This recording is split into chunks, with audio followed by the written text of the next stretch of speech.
My dominant hand. Look, you got a fucking bitch stick. Look at mine. Mine's fat. I don't even know what you want me to do about that. All right, let's fucking whack our shins. 3, 2, 1. Okay, I'll give you a Makhmud Muradov is about to whack this shit out of Gerald Meershart.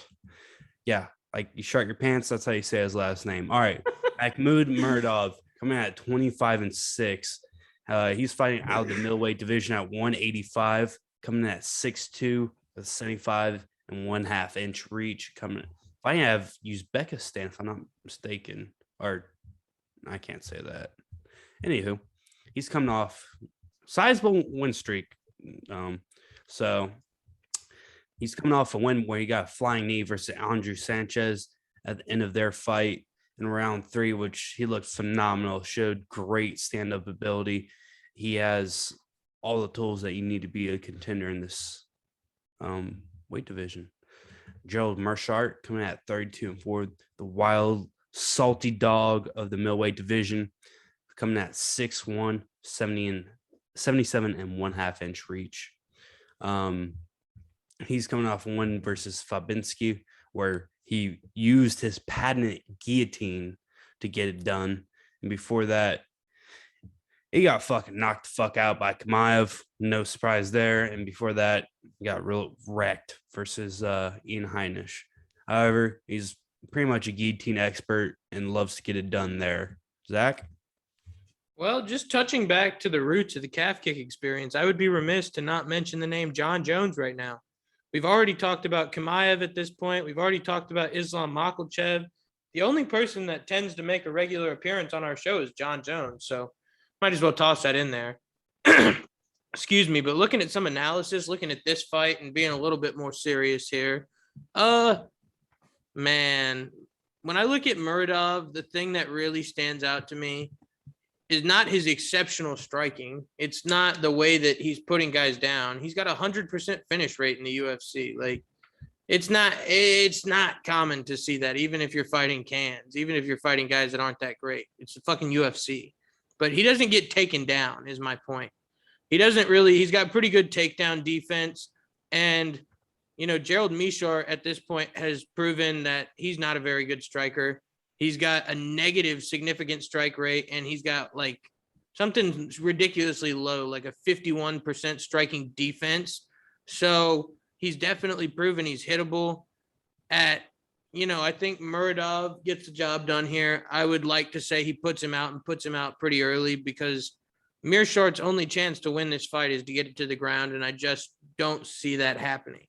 Yeah, I mean, I don't necessarily agree with you saying Muradov's striking isn't spectacular, because I think it's actually very great. I think he could actually contend. I think he needs some big names under his belt, but shit, the middleweight division is lacking, young talent. You already seen Edmund Shahbazian kind of get a boot in that sense, but I think he's up there with Edmund Shahbazian. I think he's on the same playing field as him, even though he has more fights. Hold on, let me just cut you off to say that I do agree with you. His striking is exceptional. That was where I was going. I was thinking his striking's really good, but his takedown defense gets me and makes me want to make this pick. I agree with you, though. Continue. Yeah. So, I think he mixes it up good. He has exceptional kicks, exceptional Muay Thai. You don't know where this guy's going to come from, what angle he's going to hit you from. We haven't seen much groundwork, but like Zach said, his takedown defense is actually pretty good, which that's pretty much all you need if you want to take a blueprint from the champion, Israel Adesanya. He's not taking anybody down, but he has good takedown defense and gets it done on the feet. So you got to take it from that perspective. On the other side, you have Gerald Meershart. He's more of a one-trick pony. He's later on in his career, and he gets most of his victories by submission, particularly due to his guillotine, which is a nasty guillotine. You dive in, try to get a single leg or a double leg, and you don't, cover your bases. He's going to put you to sleep. That's for sure. But I just don't see this getting to the ground. I don't think that Meershaert's takedowns are good enough to get Muradov down. So I'm taking Muradov here. No, 100% agreed. You mentioned Edmund Shahbazian. I bring Arman Sarukian. to the conversation. I think this guy's got just as much skill as any of those guys. And, I think this is just another opportunity for him to show people that, because I think he's going to leave with something very violent having happened in the cage. No, I could almost guarantee you that he's going to get either the fight of the night or a particularly A knockout finish of the night. Yeah. yeah, finish of the night. But let's get into the odds though, real quick. All right, where are we at? All right, we have Muradov coming at minus 450. So obviously the odd makers see it the same as us. That's heavy favorite versus plus 450 for Meershaert. So Zach, seeing any tasty parlays or prop bets here? Well, definitely when I look at this fight, seeing minus 450, like you said, the odds makers see it the same way we do. This is probably not a very evenly matched fight. So I do think this is a really good play in a parlay. I think this is something that's going to hit. So if you pair it with something else, which we might discuss later on the card, that you also are pretty sure will hit, it could make you some money. But the bet that really looks juicy to me is kind of what Gage said earlier with, I just had it. Meershaert by submission.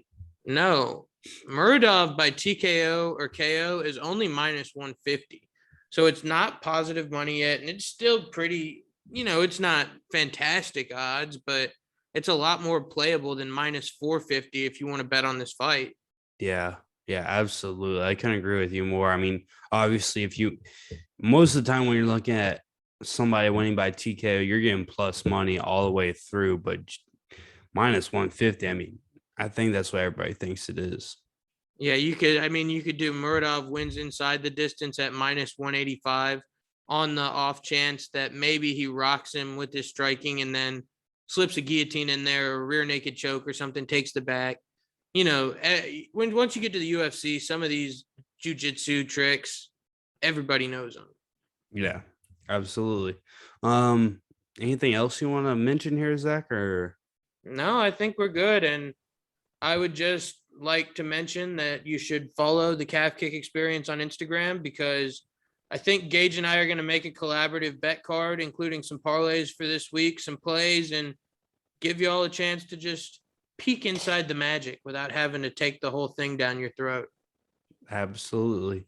All right, let's move on to our next quarrel that we got on the docket. We have